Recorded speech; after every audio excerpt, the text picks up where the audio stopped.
I've lived here off and on all my life. We were a large family and we swam every morning on this bit of beach, and we played tennis at Thornton and sailed, of course, down on the river.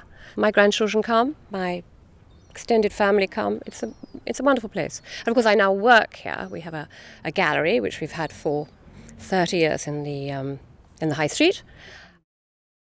When we suddenly could see the wind farms out there, it was all rather exciting, and you felt it was new, clean energy, which it is, and we need it. But this plan is very sad. It's very badly thought out.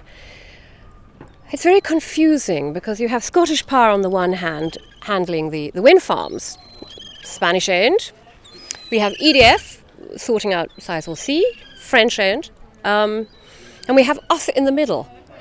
And the idea that this wind farm power should come in and travel all the way to Friston, to a huge substation in an empty valley, a beautiful empty valley with ancient woodlands, well, one just can't contemplate it.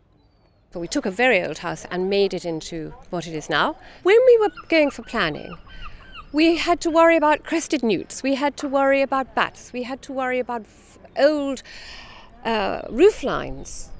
And now, 15 acres of concrete, so high, just dumped. And we don't seem to be having any say in it. The impact on jobs, the impact on businesses, on communities, is going to be enormous.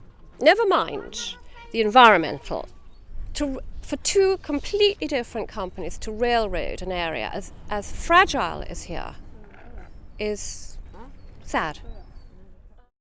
As it is, it takes 3 or 4 hours to get out on a Friday night. And we're very reliant on those weekend visitors. They bring a lot of trade to the high street. They employ a lot of people. You're not going to choose Aldeburgh if it's going to take 4 or 5 hours to get up. You're not going to come for a day's shopping if you know it's going to take the best part of 2 hours to get in because the roads are blocked. So it's very sad. And it's happened in other places and it can't happen here. You know, we don't have any alternatives to tourism. We have to have an inquiry, a public inquiry, as to how it's done for the benefit of everybody. We have to have an overall UK strategy for our power. We cannot go on doing piecemeal. They say it's too expensive to have a ring main around the country.